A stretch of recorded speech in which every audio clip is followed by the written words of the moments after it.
Blog Talk Radio. Boa noite, meus amigos. Estou aqui novamente com o Throughout Speak. Desta vez com a voz um pouco alterada, porque eu peguei uma gripe do cão.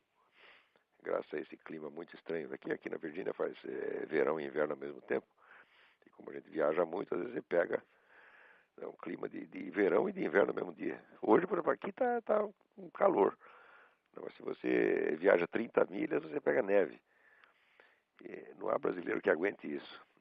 Então, praticamente levantei da cama para fazer esse programa. Se eu disser alguma besteira é porque eu ainda estou delirando com febre. Vocês não liguem, não. Mas esta semana a primeira coisa que me chama a atenção aqui são essas duas notícias simultâneas. Uma entrevista que saiu na Folha com Immanuel Wallerstein, onde ele diz que, afinal de contas, o Lula e o Chávez não são muito diferentes. Eles estão perfeitamente unidos, estão solidários um com o outro e, vamos dizer, estão agindo em comum acordo em tudo. Então, não se iludam com as diferenças aparentes, diz ele.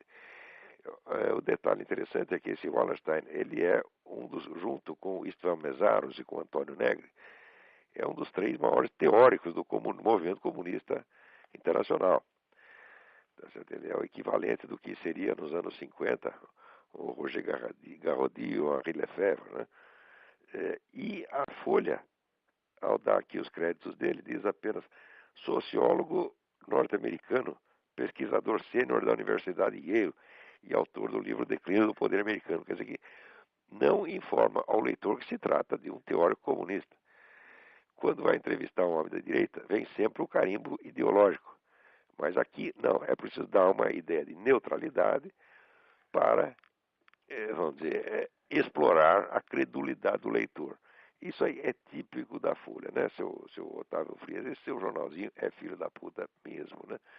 Mas a entrevista do Wallerstein é até significativa, tá certo? Porque ele diz, além disso que ele diz sobre o Lula, ele diz uma outra coisa muito interessante. Ele diz que a ascensão dos governos da esquerda na América Latina reflete um decréscimo real da influência americana sobre esta parte do mundo.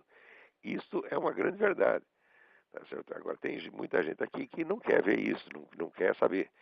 Pior é que esse declínio começou de dentro. Isso aí começa com a política latino-americana do Jimmy Carter. Né? Jimmy Carter sempre favoreceu esse pessoal da esquerda, depois o Bill Clinton fez a mesma coisa. E os governos republicanos que houve nesse ínterim não ligaram para a região, não fizeram nada. Isso quando não mantiveram exatamente a mesma orientação dos anteriores, como fez o George Bush. Agora, ao mesmo tempo que o Wallerstein diz que o Lula e Chávez são, no fundo, a mesma pessoa, vem a notícia de que no Fórum Econômico Mundial, esse senhor Jacob Frenkel, que agora é vice-presidente do American International Group, que atua em 130 países, homenageou o Lula porque o Lula se converteu ao capitalismo. Você vê que o Lula é uma figura realmente miraculosa, porque ele, ao mesmo tempo, ele é estritamente comunista e estritamente capitalista. Quer dizer, basta isto, essas duas coisas na mesma semana, gente, e parece que o leitor brasileiro já não junta uma coisa com a outra, né? Basta essas duas notícias ao mesmo tempo para você ver que a figura é totalmente fake e que tem alguma coisa muito mal explicada aí, né? Na verdade, a explicação, até nós conhecemos, existe um interesse enorme de alguns grupos econômicos nessa integração latino-americana, mesmo que seja por via comunista, para eles não faz a menor diferença. Então, desde que o Brasil continue pagando suas dívidas direitinho, para eles pouco importa que venha o comunismo. Aliás, até melhor, porque o comunismo se endivida mais ainda. O que eles não querem, mas é um próspero país capitalista que não precisa deles. Isso aí realmente não pode. Pode até, se for capitalismo, tem que ser capitalismo, como é que diz, na coleira deles. E se for comunismo, bom, vai ficar na coleira deles de qualquer maneira, porque comunismo é dependência econômica, comunismo é fracasso e comunismo é dívida. Eles sabem perfeitamente disso. Muito bem. Também, aqui na mesma semana, acontece uma notícia interessante que as Farc atualmente conserva em seu poder 1.100 prisioneiros sequestrados para fim de extorsão, aguardando, né, o pagamento do resgate para não sei quando. Quer dizer, não existe nenhuma cadeia na América Latina, nem mesmo em Cuba, que tenha 1.100 prisioneiros políticos ao mesmo tempo. A Farc tem. Né? E o nosso governo continua aí em muito boas relações com a Farc, né? Afagando a cabeça delas e nada fazendo contra a atuação dela, que no Brasil está cada vez mais ousada. Né? Aqui, outro e-mail que eu recebo aqui, Jorge Figueiredo. Agora que as drogas foram liberadas no Brasil, aqui no Rio de Janeiro, as Farc já deixaram de ser atacadistas para ser distribuidoras. O tráfico já não é mais feito nas favelas. As Farc estão entregando diretamente ao consumidor por delivery. Basta pedir que o motoboy leva na porta de casa. Não é uma maravilha? É o progresso, gente, é o progresso. Né? Agora, para garantir que não terão concorrentes, guerrilheiros das Farc estão entregando as favelas e acabando com os traficantes comuns. A Tropa de Segurança Nacional, a Polícia Federal, são apenas segurança das Farc para garantir o sucesso do monopólio total do narcotráfico de drogas. Eu nunca tive dúvida disto. O fingimento de simulacro de combate às drogas que este governo tem feito é apenas para eliminar a concorrência das Farc e abrir o caminho. As Farc já têm o monopólio, boa parte da América Latina, vão ter no Brasil também. E já estão, segundo aqui nos informa o Jorge Figueiredo, a coisa já está assim. Daí continua ele aqui. Toda esta perseguição aos comandantes das polícias militares e civil faz parte do plano das Farc de reformatação do tráfico. Também não tenho a menor dúvida disso. Né? E por aí vai. Então, gente, olha, para entender a política de um país, você não pode olhar somente o lado econômico, como faz esse pessoal, sabe, liberal, aí que acha que não, como o Lula está cumprindo direitinho aí as determinações do Banco Mundial, etc. Então, quer dizer que ele passou por capitalismo. Isso é uma estupidez, né? Monstruosa, tá entendendo? Isso quando não é estupidez proposital, quer dizer, o sujeito está lá como desinformante mesmo. Né? Agir pela linha do capitalismo ortodoxo, até Lenin agiu durante um tempo quando lhe interessou. Não, o que você tem que ver não é a política econômica, o que você tem que ver é isso aqui, por exemplo, a política de segurança, onde está desmantelando totalmente o Estado brasileiro e entregando na mão dessa gente, está criando uma tropa, está criando um exército revolucionário entre Farc, PCC, Comando Vermelho, MST. Isto já é, evidentemente, o núcleo do futuro exército revolucionário. O Lula está criando isso, pô. Quer dizer, é claro que o pessoal do Foro São Paulo tem que confiar nele. É claro que o Chaves tem que confiar nele. Essas pessoas estão por dentro. Eles não são os idiotas que, vamos dizer, se baseiam somente em notícia que saiu da Folha de São Paulo ou no Estadão. Não, eles leem os relatórios, leem as atas do Foro de São Paulo. Eles têm contato direto com o Lula, pois não precisam dessa idiotice chamada mídia brasileira para informá-los. Então, como eles sabem o que o homem está fazendo, eles confiam nele porque sabem que ele é fiel. Por outro lado, os camaradas lá do Fórum Econômico Mundial também sabem que ele é fiel porque eles só olham as estatísticas, os relatórios dos bancos, etc., e dizem que está tudo em ordem. Então, no meio disso, quer dizer, isto que estamos vendo é um país que, com a aprovação dos grandes centros capitalistas mundiais, está caminhando, vamos dizer, para o comunismo muito rapidamente. Muito bem. Tem um outro e-mail aqui, Marcos Paulo.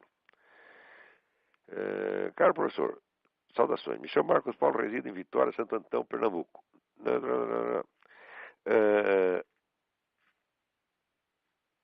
A TV Cultura irá colocar no ar um programa onde ombreia, pelo que se aduz, a chamada Chopin com o sambista Cartola. Eu entendo perfeitamente, acho que eles têm toda a razão, porque eles não conseguem perceber diferença nenhuma. Né? E a diferença escapa totalmente. Então é normal que eles, do ponto de vista deles, né, seja tudo igual. Quer dizer, passou 1 centímetro acima da cabeça deles, eu não duvido que o Cartola seja muito mais inteligente do que eles. Então o Cartola é um pouquinho mais inteligente que eles, o Chopin é 2 pouquinho mais inteligente que eles. Para eles é tudo a mesma coisa. De 1 centímetro para cima é tudo igual. Segundo item, relendo o sabão que o senhor deu em Ariano Suassuna nas páginas da Bravo, gostaria de saber se o senhor já leu a Iniciação Estética, escrita pelo próprio Ariano Suassuna, e o que achou. Eu li sim e achei muito bom, embora seja apenas um livro didático, sem nenhuma grande novidade. Aliás, tudo que eu li do Ariano Suassuna, eu gostei. No mínimo posso dizer que eu gostei. Tem algumas peças que eu acho absolutamente geniais. O Alta Compadecida é genial, sou um admirador do Ariano Suassuna, mas entendo perfeitamente as limitações intelectuais dele. Quer dizer, ele é apenas um escritor regional, quer dizer, não é um camarada que esteja habilitado a opinar, vamos dizer, nas grandes questões de política cultural mundial, ele não entende nada e quando abre a boca só fala besteira. Então é melhor ir para casa e escrever peça, que é o que ele sabe fazer. Terceiro, o senhor mantém as mesmas opiniões que emitiu na parte de Planeta sobre a crise da igreja? Isso aí foi mais de 30 anos atrás, eu nem lembro o que eu escrevi lá, meu Deus do céu, eu precisaria reler de novo.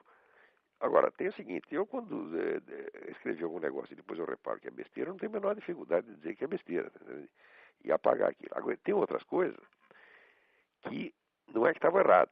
Às vezes as pessoas, enfim, a gente escreveu alguma coisa agora, compara, assim, linearmente com uma frase de 30 anos atrás, e diz, o senhor mudou de posição, mudou de opinião. Eu falo, não, no Brasil todo mundo pensa que opinião é uma coisa em bloco. Você tem um corpo de opiniões fixa, né? E quando muda alguma coisa ali é porque o cara mudou de opinião. Às vezes não é assim. O processo eleitoral, às vezes, é uma longa assimilação de aspectos contraditórios da realidade. Né? Se você disse uma coisa ou diz outra, você precisa ver, às vezes é uma mudança efetiva de opinião, às vezes é uma autocorreção que o nego está fazendo. Às vezes o camarada pode ter esquecido a opinião de 20, 30 anos atrás e criou outra, independentemente. E às vezes é simplesmente vamos dizer, uma integração de aspectos contraditórios da realidade. Também precisa ver que nem todos os escritos de um autor são colocados no mesmo nível. Né? Quer dizer, uma coisa são transcrições de aula, outra coisa são, vamos dizer, ensaios publicados sob a forma de livro, como Jardim das Aflições ou o livro sobre Aristóteles. Outra coisa são artigos de jornal, outra coisa são entrevistas. Quer dizer, esses vários textos não têm, vamos dizer, o mesmo nível de rigor de expressão. Tá certo? Você tem, num artigo de jornal, você faz aquilo meio às pressas, pode sair muita coisa imprecisa e não tem sentido confrontar uma frase dali com outra de outro lugar, a não ser que você faça as devidas mediações. Mas qualquer que seja o caso, eu sinceramente não lembro qual foi o diagnóstico que eu fiz da crise da igreja na época. Hoje eu tenho uma série de ideias a respeito, provavelmente não devem ser exatamente iguais às daquela época. Alguma coisa eu aprendi nesse ínterim. Vamos ver outro aqui.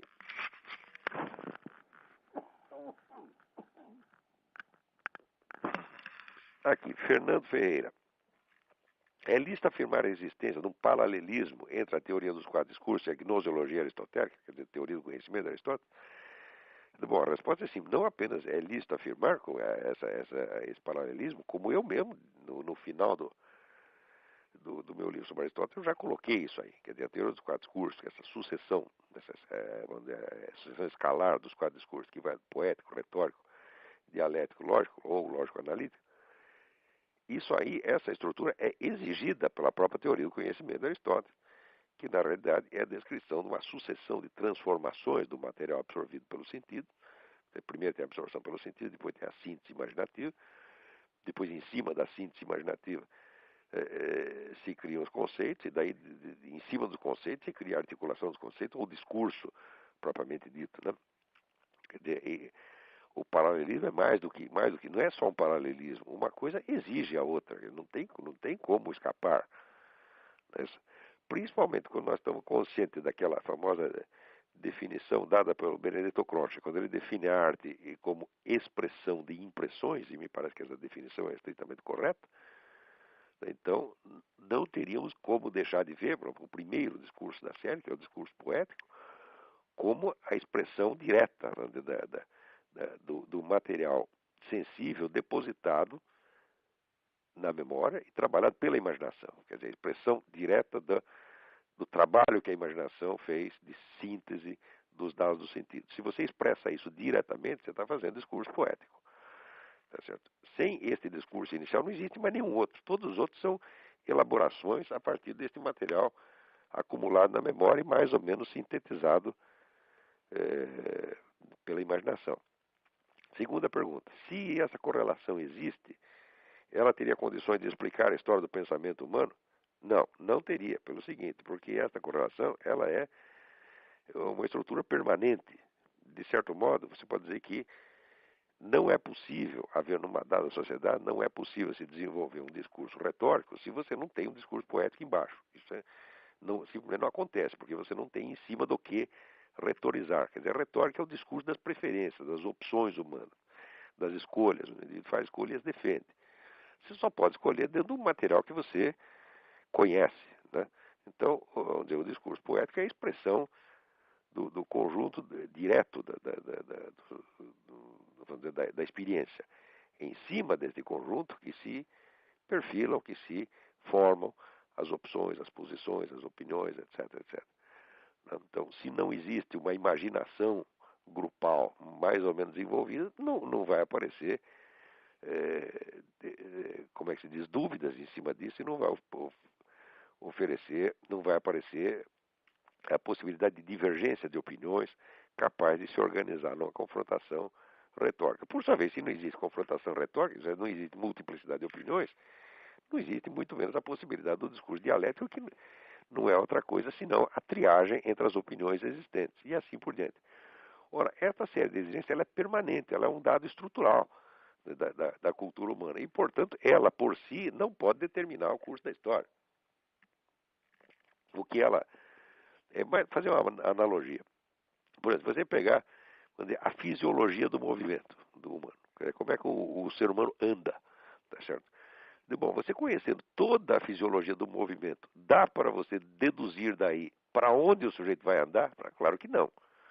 Mas você pode pegar alguma relação. Por exemplo, você pode saber a velocidade média que ele vai desempenhar para onde quer que ele vá. Você tem uma série de determinantes do movimento, fatores que limitam o movimento. Limitam, mas não determinam a sua direção. Do mesmo modo, vamos dizer, essa estrutura básica do discurso humano, que superpõe essas quatro camadas, ela sendo um fator constante, ela por si mesma não pode determinar a mutação. Tudo que é constante não determina mudanças.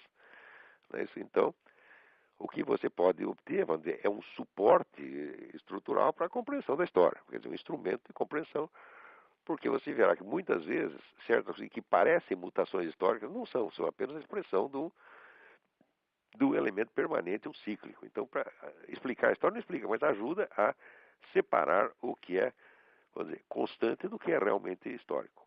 Espero que tenha ficado claro. A gente aqui também tem uma limitação de tempo para explicar essas coisas, né? Mas, finalmente, tem a terceira pergunta do Fernando Ferreira, que é: os juristas brasileiros, especialmente aqueles ligados ao direito público, não cansam de falar nos tais conceitos jurídicos indeterminados. Dou um exemplo: nenhum desses juristas sabe definir o que seja interesse público. Daí eles dizem que o interesse público é um conceito jurídico indeterminado. Isto é um bando de vigaristas. Mas é um bando de filhos da puta. Meu Deus do céu. O que é um conceito indeterminado? O conceito indeterminado é uma contradição de termo, porque se é um conceito, conceituar uma coisa é determiná-la. O que eles querem dizer é o seguinte: é um termo não conceituado. Quer dizer, é apenas uma palavra. Se é um conceito indeterminado, não existe. Se é conceito, é determinado. Agora, se você não tem a determinação, se você não tem o conceito, então você tem apenas o termo, você tem uma palavra que você conceituará diferentemente conforme lhe der na telha no momento. Isso é uma picaretagem sem mais tamanho. Se é o que eles querem dizer com conceito indeterminado já mostra a sua total ignorância, que eles deveriam chamar de termo indeterminado. Tá certo? Quer dizer, termo de significação indeterminada. Isso é possível. Você pode usar uma palavra qualquer, né? Você usa aí, inventamos a palavra ptux. O que é o ptux? Não sei. É um termo de significação indeterminada. Isso é perfeitamente possível. Assim como em álgebra, você usa uma letra lá para designar uma quantidade indeterminada que pode ser determinada no futuro. Se você tiver sorte e chegar ao fim do cálculo, você saberá qual é o valor daquele número. Isso é possível. Agora, conceito indeterminado, isso é a mesma coisa que dizer a quantidade não quantitativa, tá entendendo? Então, isso, além de ser analfabeto, esse é um analfabetismo proposital, você tá entendendo? Quer dizer, eu entendo o que eles querem dizer. Quer dizer, um termo que você está usando, tá certo? Que tem uma pluralidade de sentidos e, portanto, não dá para você determinar naquele momento e pode ser determinado em outras circunstâncias. É isso que querem dizer. Mas se fossem camaradas capacitados, diriam exatamente termo de significação indeterminada, quando você só tem realmente o termo e não o conceito. Agora, conceito indeterminado é conceito não conceitualizado. Então, vão à merda. Isso é o que tem que responder para esses camaradas. Vão à merda. Agora, o brasileiro padece de um respeito excessivo por qualquer idiota togado, você está entendendo?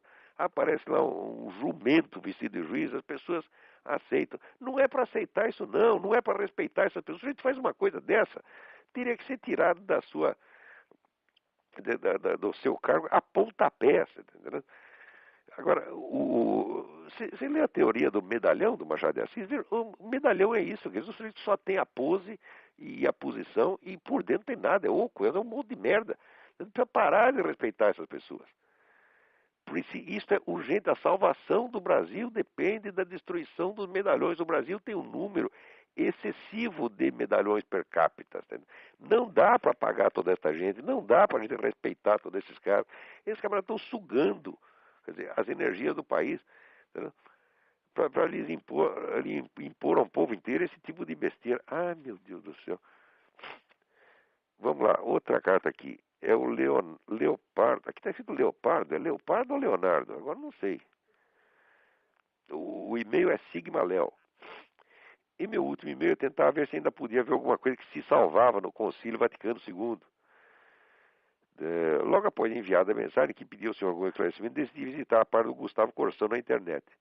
Nesta, um ótimo argumento acabou com aquilo que poderia ter sido uma desculpa para o Concílio não ter se pronunciado contra o comunismo ou contra qualquer heresia modernista, o fato de ser um concílio pastoral. A resposta do Gustavo Corsão foi, aspas, o concílio dito pastoral é elogiado precisamente por não ter cumprido o mais grave dos deveres pastorais, o dever de defender o depósito sagrado da fé e o de zelar pela salvação das almas. O Corsão estava montado na razão. O concílio não prestou nada, nada se salva daquela porcaria. Porque, dizia São Tomás de Aquino, o ato bom é o ato que é bom nas suas intenções, nos seus meios, na sua execução e no seu resultado. O concílio teve intenção boa? Não teve. Por quê? Porque antes do concílio foi assinado o Pacto de Metz, em segredo. Quer dizer, o concílio nasce de uma trama secreta entre o Vaticano e o seu pior inimigo, tá certo? Quer dizer, o Papa mesmo, que havia acabado de assinar um decreto excomungando quem colaborasse com o comunismo, manda no dia seguinte colaborar com o comunismo. A coisa que nasceu assim já nasceu podre, tá certo? Muito bem, quando você vai ver, tendo nascido mal, como foram os meios de execução, foi só intriga e mentira para todo lado, a começar pela negação do próprio pacto, tá certo? A totalidade dos escritos das atas do concílio é uma imensa desconversa. E o resultado foi o quê? Foi a perdição de milhões de almas e o dano trazido a milhões de católicos sinceros no mundo inteiro que ficaram chocados, desorientados e acabaram abandonando a igreja. Tá certo? Então, não tem explicação. O Concílio Vaticano II é a mancha de batom na cueca. Todos que têm alguma responsabilidade por isso aí vão arder no fundo do inferno enquanto não, vamos dizer, se retratarem disso publicamente. Todos eles. Seja papa, cardeal, bispo, coroinha ou porteiro do edifício. No tempo do concílio, até eu sou um filho da puta também. Por quê? No tempo do concílio, foi 63, eu fazia um programa de rádio para criança. Tá certo? Quer dizer, eu já falava naquela época, né? Já dava palpite naquela época. E era uma rádio católica. E eu lá falei bem do concílio. Tá, retiro qualquer coisa que eu possa dizer. Nem a menoridade me desculpa. Tá certo? Acreditei de boa fé, mas era um cretino, não sabia o que estava se passando lá. Vamos lá. Aqui o Rodrigo Pedroso me manda um e-mail com um recorte da agência aciprensa.com, onde conta, se refere que é uma matéria da National Review. Por incrível que pareça, eu sou assinante da National Review, recebi aqui, mas como eu estava chumbado esses últimos dias, nem abri a revista. Fiquei sabendo do negócio graças aqui ao Rodrigo Pedroso. Depois vou olhar na revista direito. E conta aqui um autor que eu já conheço bastante, que é o Ion Mihai Pacepa. Ion Mihai Pacepa era o chefe da espionagem soviética na Romênia. E esse sujeito sabe um monte de coisa. Né? E ele escreve os artigos na newsmax.com, sempre muito interessante. E agora ele contou mais uma aqui.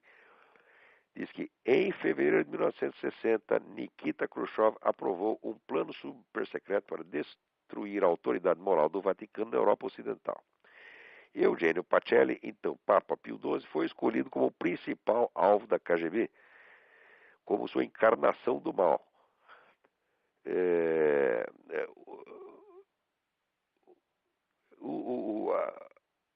O nome Tchepa indicou esse artigo que a KGB baseou suas difamações na alegação de que o então arcebispo Pacelli havia servido como núncio apostólico em Munique e Berlim. Aspas, a KGB queria apresentá-lo como um antissemita que havia, vamos dizer, dado força ao holocausto empreendido por Hitler. Bom, era claro que, veja, essa história de que o Papa colaborou com o Holocausto, isso aí já foi totalmente, a tese em si já foi totalmente desmoralizada. Né? Saiu o livro do rabino, acho que Dalin, não lembro exatamente o nome do rabino, que pega esse livro do Papa de Hitler, escrito pelo tal de Cornwall, e reduz a pó de traque. Quer dizer, se alguém tem dúvida, depois eu prometo assim no, no outro programa eu dou o nome do rabino direitinho. Né? E olha, ninguém fez mais para salvar os judeus na Alemanha do que Pio XII. Pio XII pode ter o defeito que tivesse, eu vejo um monte de defeito dele, mas esse não. Ele não colaborou com o nazismo de jeito nenhum, ele foi o único sujeito que se mobilizou, enquanto os outros governantes do mundo estavam todos de braço cruzado, não queriam nem saber.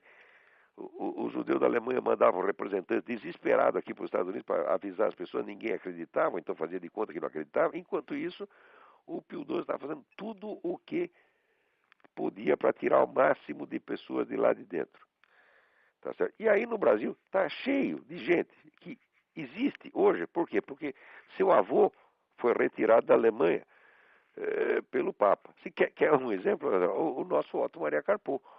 O Otto Maria Carpo ele não era pessoalmente judeu, como religião, mas era de filho de família judaica, e foi retirado de lá pelo Pio XII. Tá certo? É verdade que chegou no Brasil se ferrou todo, porque, veja que coisa, deram uma carta de recomendação dele para o Alceu Amoroso Lima. O Alceu Amoroso Lima era um grão senhor, era um homem elegante, tá certo? Vaidoso. E ele viu aquele coitadinho daquele austríaco chegando lá, arrumou um emprego para o nego numa biblioteca do interior do Paraná. Quer dizer, matou intelectualmente o sujeito, né? Não foi capaz de discernir que ele estava diante de um crítico literário 1 bilhão de vezes maior do que ele. Daí depois o Carpo fez contato com o Álvaro Lins e foi a partir daí que ele saiu do buraco, começou a escrever no Correio da Manhã. Mas ele saiu do Paraná e veio para o Rio de Janeiro, não tinha dinheiro, ele viveu durante um ano, viveu ali no Rio de Janeiro e vendeu os livros da biblioteca dele. Depois melhorou a situação, mas esse é um dos muitos, né, milhares de judeus que foram socorridos ali pela Igreja Católica. Aliás, socorrer os judeus, se você quer saber, existe já uma bula, acho que é do Papa Bonifácio VIII, não lembro, mas em que determina aos cristãos que os judeus devem ser deixados em paz para viver segundo as regras da sua religião tradicional e que devem viver sob a proteção dos cristãos. Quer dizer, quem quer que não... Isso é um... Quer dizer, se o Papa socorreu os judeus, ele não fez mais nada que obrigação, porque isso aí todo católico tem obrigação de fazer isso. Isso aí, esse negócio eu acho que é do século X. Não lembro exatamente a data, tá certo? Não lembro e hoje também meu cérebro não está funcionando muito bem. Mas o Papa fez isso, qualquer outro Papa faria a mesma coisa. Né? É claro, uma coisa é o Papa dizer, criticar a religião dos judeus. Ele tem o direito de criticar, porque se você tem uma religião, seguir uma religião significa que você acha que a sua religião é melhor que a do vizinho. Porque se achar que as duas são iguais, você pode seguir as duas, ou três, ou quatro ao mesmo tempo. Se o nego é católico é porque ele acha que a religião dele é melhor que a do judeu. Então ele tem o direito de criticar a religião do outro. Mas ele não tem o direito de fazer nada contra as pessoas. E ao contrário, tem o dever estrito de proteger. Isso é sentença papal, isso é decreto papal. Quer dizer, não o católico vem encher o saco, tá entendendo? Os judeus estão sob a proteção da igreja e tem que ficar. E quem quer que tenha feito alguma coisa contra eles ou se omitido na sua defesa, já está queimado. Vamos lá. Aqui tem uma história muito estranha, que diz que a cineasta Alexandra Pelosi, a filha da Nancy Pelosi, fez aqui um documentário contra os evangélicos americanos. É estranho sair isso no Brasil, porque eu vi aqui a entrevista da Alexandra Pelosi e ela falava até bem dos evangélicos. Ela falava, no fundo, eu tenho lá umas coisas contra, mas no fundo, eu acho que eles estão certos. Quer dizer, eu não estou entendendo direito esta é, esta notícia aqui. Muito bem, vamos ver o que mais temos aqui. Olha aqui, Pedro Costa me manda um artigo. Infelizmente ele não diz aonde saiu este artigo, né?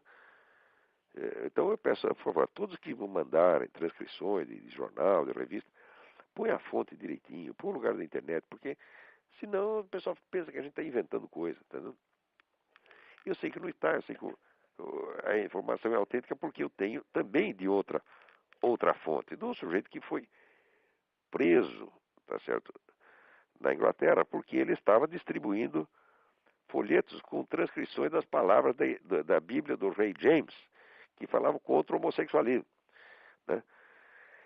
Então ele não pode mais, você não pode mais falar contra o homossexualismo. O cara foi para a cana, tá certo? É um militante cristão chamado Stephen Green. Quer dizer, não tem o direito de falar, mesmo que seja com palavras da Bíblia. Ora, se pode circular a Bíblia, então pode circular uma citação da Bíblia. Que raio de coisa é esta? Né? Quer dizer, o direito que se aplica a um texto inteiro se aplica a cada uma das suas partes. Dizer, se não for assim, não existe mais justiça, não existe mais direito, virou tudo bagunça. Tá certo? E a bagunça justamente que esse pessoal quer para instalar o direito do mais forte, quer dizer, aquele que grita mais, né? E você sabe que pouca gente grita mais do que esse pessoal gay. Se faz de coitado o tempo todo, entendeu? Como se fosse perseguido. Ora, meu Deus do céu. Eu tenho, assim, mais de 40 anos de jornalismo nas costas. Eu nunca vi um sujeito ser demitido ou deixar de pegar um cargo por ser gay. Ao contrário, tem um monte de chefe gay ao longo do tempo. Nunca ninguém nem reclamava disso, né? Eu já vi perder emprego, o cara por ser conservador, assim, olha, por ser esquerdista também não. Ninguém perdia emprego por ser esquerdista, mas direitista eu sei de vários, inclusive a começar por eu mesmo, né?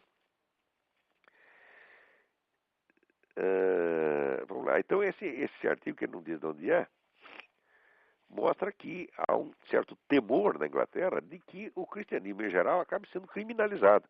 E olha, parece que isso vai ser, tá indo para esse lado, porque veja aqui, o Antônio Donato me manda um e-mail dizendo que a imprensa britânica inteirinha está fazendo uma campanha intensa pela legalização da eutanásia, tá certo? E isso aí sob pressão, inclusive, de entidades médicas, né?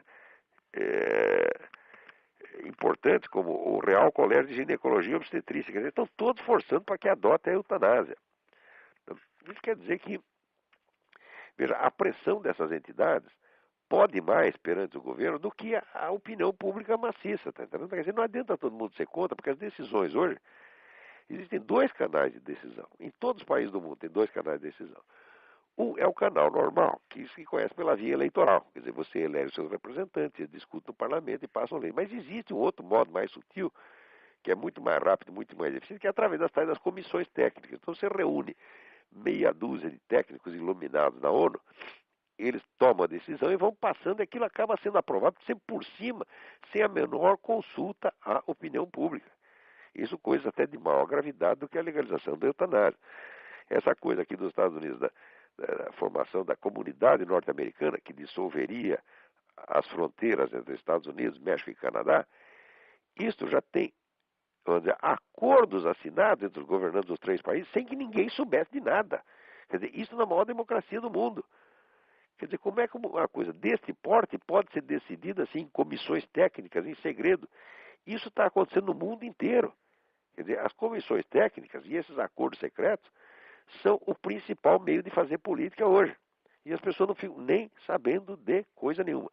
Recentemente eu comentei num artigo que aspectos importantes da política de segurança da Inglaterra foram transferidos para organismos internacionais sem que saísse uma linha na mídia.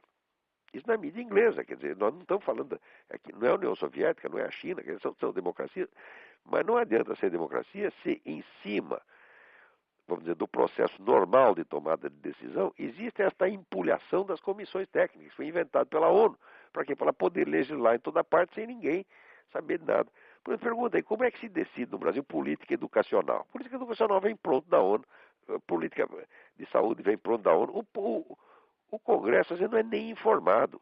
O Lula não confessou que tomava decisões, junto com Hugo Chávez e Fidel Castro, tomar decisões de política nacional, sem dar a menor satisfação ao parlamento, à opinião pública. Então, hoje em dia, todo mundo faz isso. Quer dizer que estão pegando democracia, estão gozando da cara dela, né? Estão rindo da democracia. Eles não precisam mais de democracia. Né? Vamos lá. Aqui o Luiz Gentil Júnior me manda um e-mail contando aqui que, olha aqui, mostra a fotografia de um médico que foi brutalmente, o Dr. Aldo Consuegra Martínez e sua esposa Raima, foram brutalmente surrados pelas autoridades cubanas só porque disseram que queria sair do país. Isso acontece realmente. Então, quer dizer, veja, vocês conhecem algum jornal brasileiro que dê notícias periódicas sobre o estado das prisões políticas em Cuba, na China, nos países islâmicos? Não, ninguém dá. Todo mundo faz de conta que isso não existe. Que isso não existe. Uma vez eu perguntei ao Otávio Frias de Oliveira por que o jornal dele era tão enviesadamente anti-americano. Por que qualquer delitozinho real, imaginário da americana, fazia um forró-bodó, e quando era Cuba, a China, estava fazendo de conta que não existia. Ele me responde o seguinte: não, é justamente porque os Estados Unidos são uma democracia, nós ficamos mais chocados, etc, etc. Veja o código moral desse sujeito. O que ele está querendo dizer é que o delito pequeno cometido por um homem honesto é mais escandaloso do que o delito usual cometido por um bandido profissional. Isso lá é moral? Isso é moral invertido, isso é moral do capeta, pô. Quer dizer, aí o que você está dando ideia é de que os Estados Unidos são pior do que a China, pior do que Cuba, etc. E que é o que todo mundo pensa. No outro dia foi feita uma enquete no Brasil, né, qual é o país mais perigoso com relação a armas nucleares. 40% dos brasileiros votaram nos Estados Unidos, que é uma ideia idiota. O mundo inteiro sabe que os Estados Unidos não oferecem nenhum perigo com relação a armas atômicas. Né? Isso só no Brasil. Isso, se você for fazer essa enquete na China, eles vão votar em todo mundo.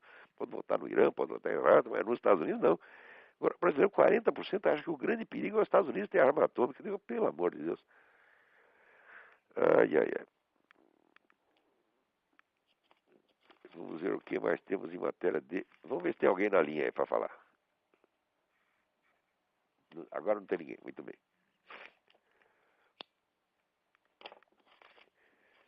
Então, eu queria aproveitar e contar um negócio para vocês aqui. É uma notícia pessoal. Desde a semana passada, eu faço parte do comitê de honra de uma organização chamada Forces, F-O-R-C-E-S.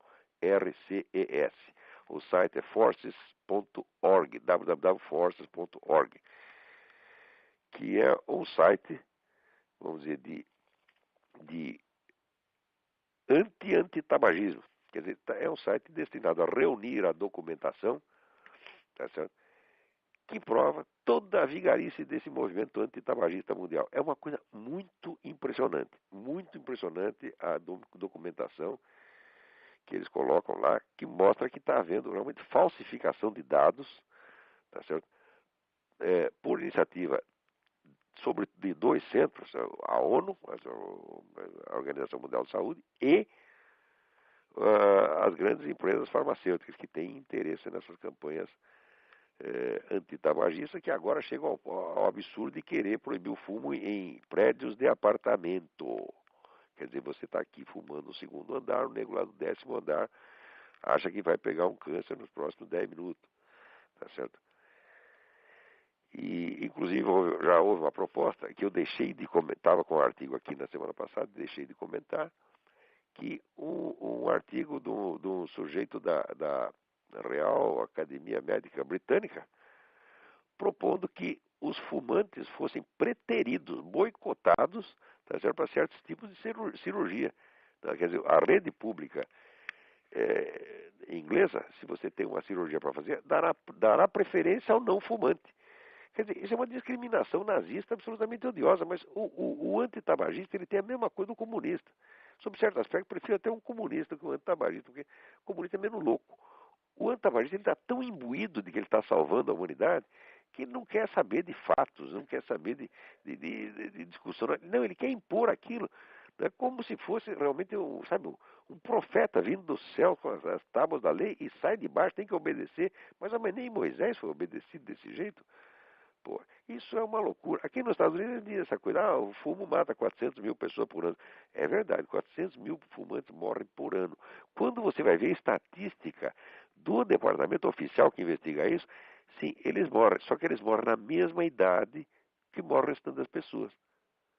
Na idade, 70 anos de idade. Porque se você fuma, tu corre um grave risco de morrer aos 70 anos de idade. E se não fuma, também corre um grave risco de morrer aos 70 anos de idade.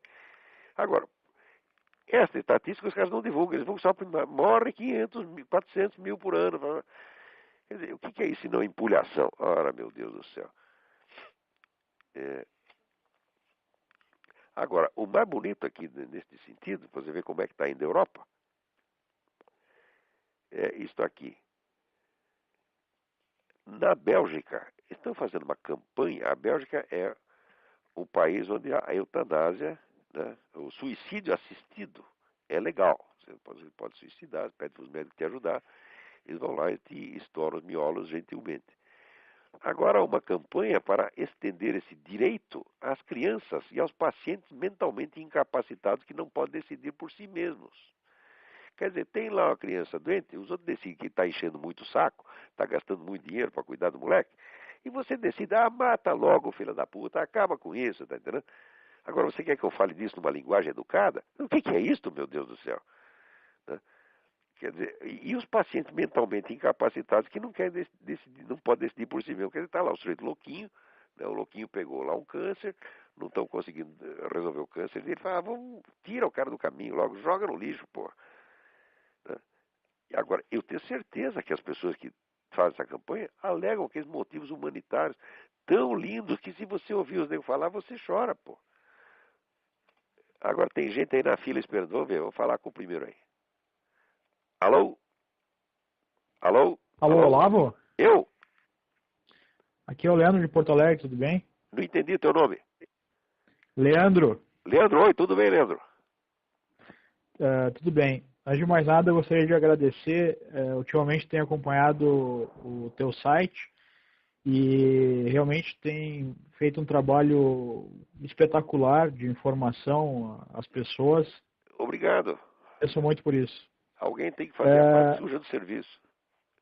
Pois é.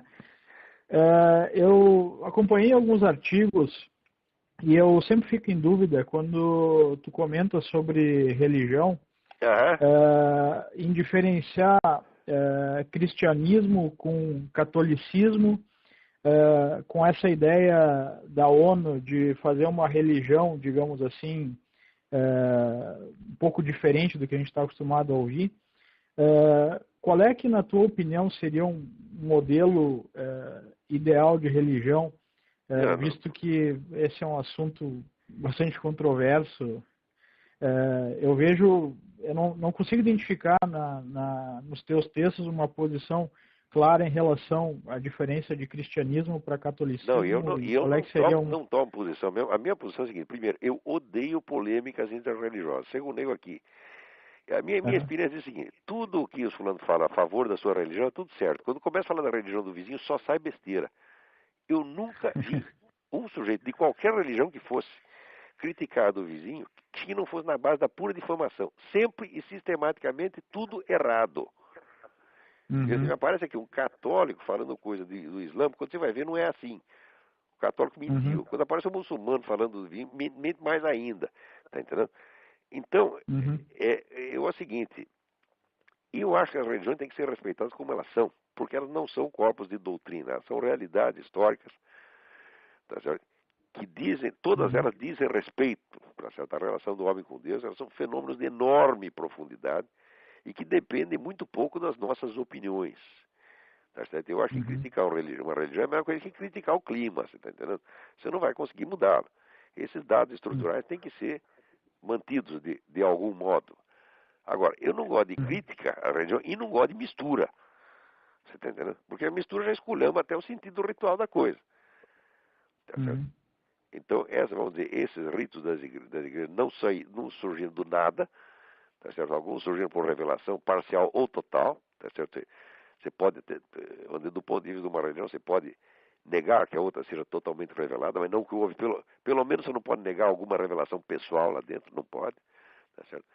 Então, vamos dizer, as polêmicas interreligiosas são absolutamente estéreis e são muito utilizadas pelos inimigos da religião em geral.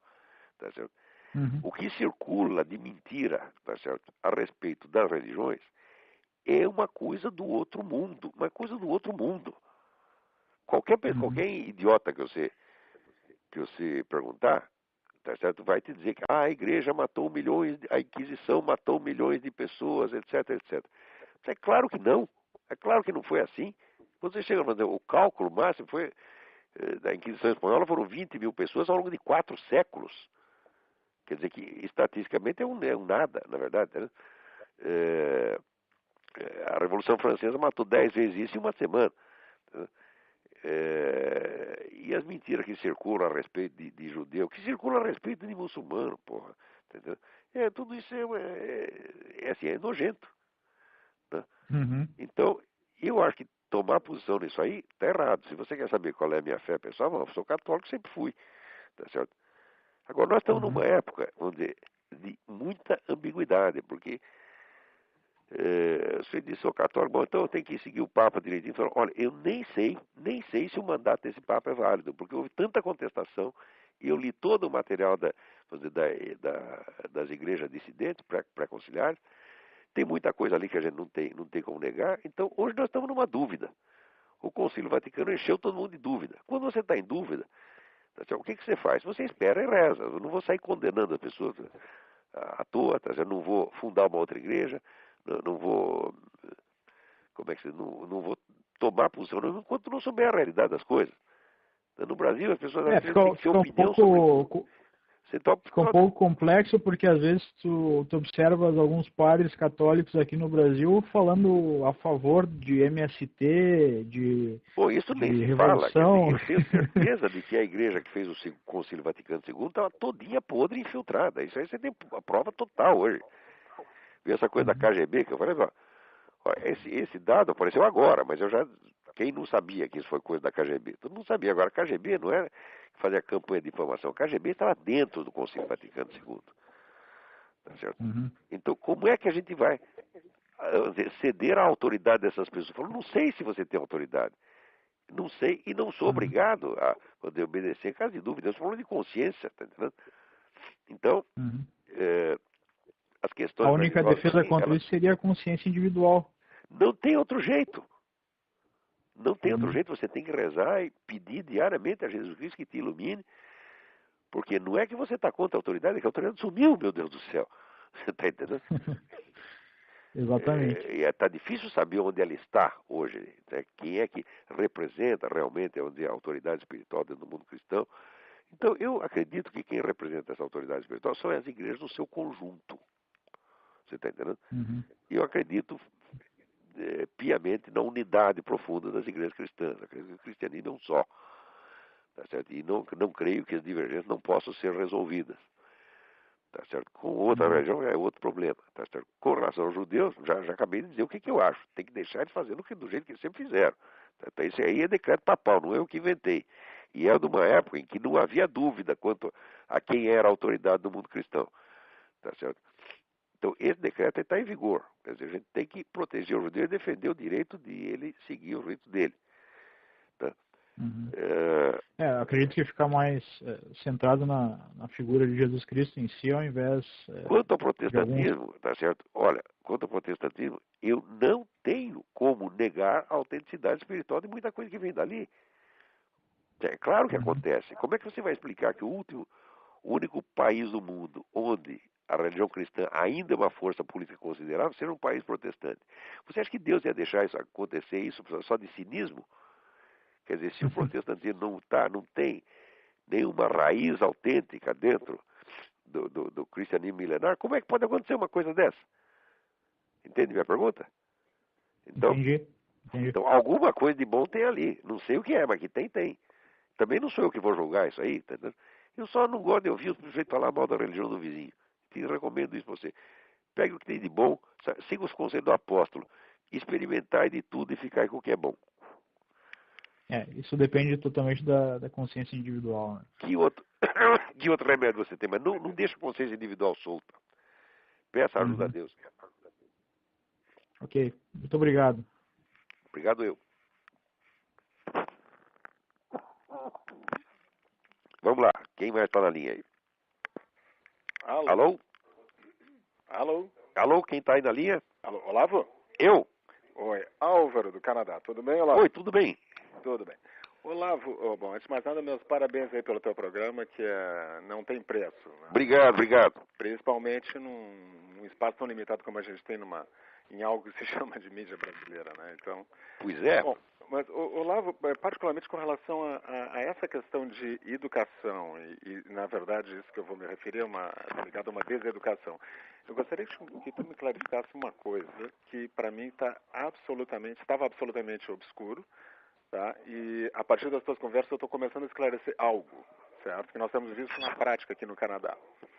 Esse movimento de ignorância mundial que se vê em nível de educação, que a gente viu no Brasil, o movimento de reforma, etc.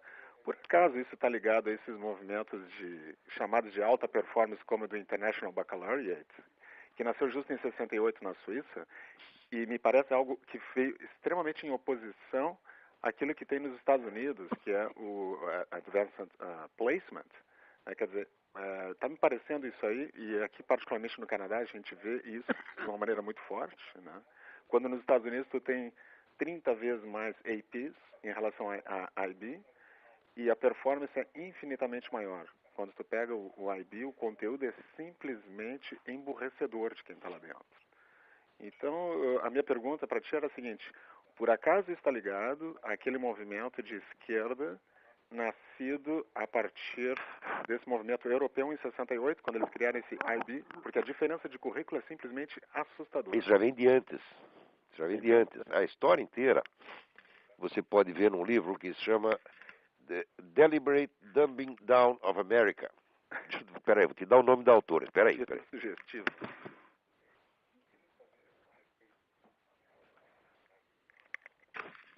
Olha, é The Deliberate Dumbing Down of America.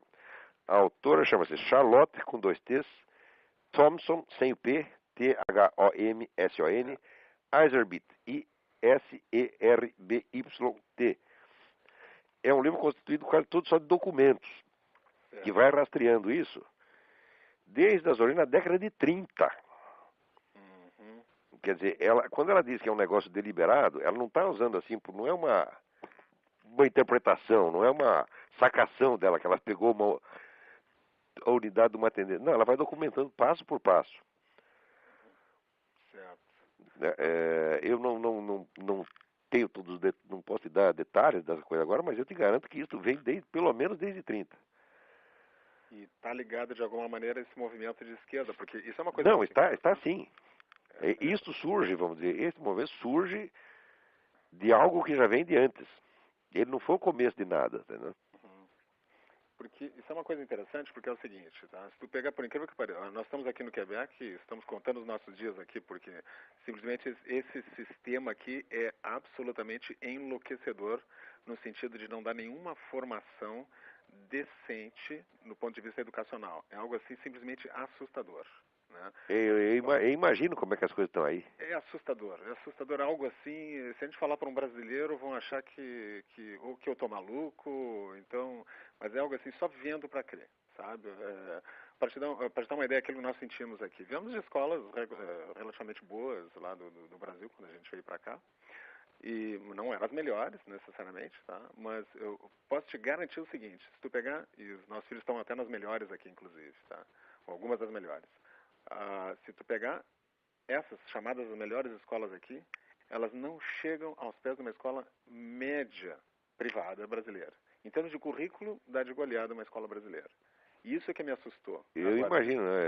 Bom, o sai do Canadá é lado virtualmente um país socialista, né?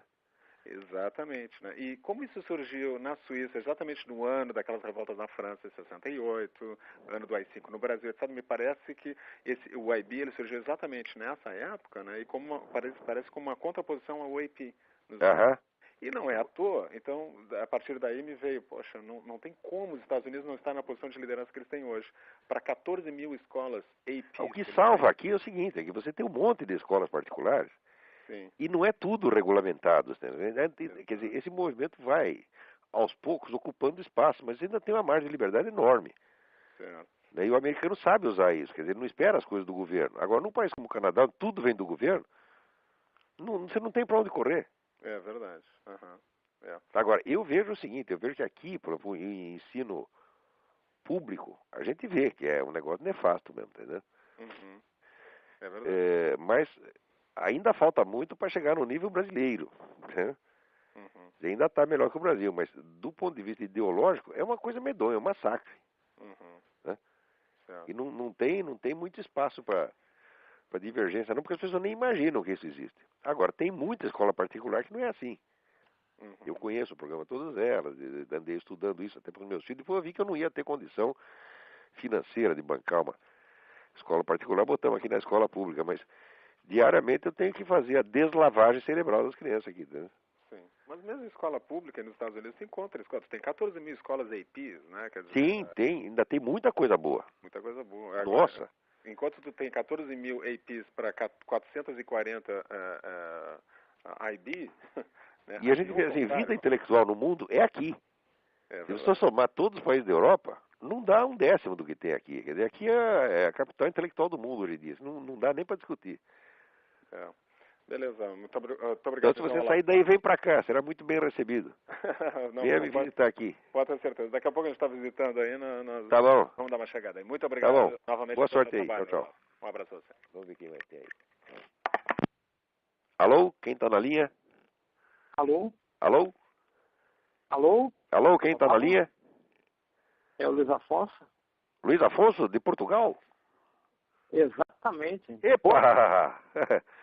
O Mendo Carter Henrique já procurou você ou não? Não. Passei o recado para ele. Ah, legal. Então logo deve procurar aí. Ah, legal. Tudo bem por aí? Como está a Santa Terrinha? Tudo. Pelo jeito não está tão frio quanto aí. Pela tua voz, parece que o frio do... Não, aqui do não é o inverno problema do frio, rapaz. Aqui é a mudança. Porque aqui onde a gente vive no ponto mais quente da Virgínia. Então aqui, durante o inverno, neva 2 dias. Tem dia que faz calor aqui mesmo.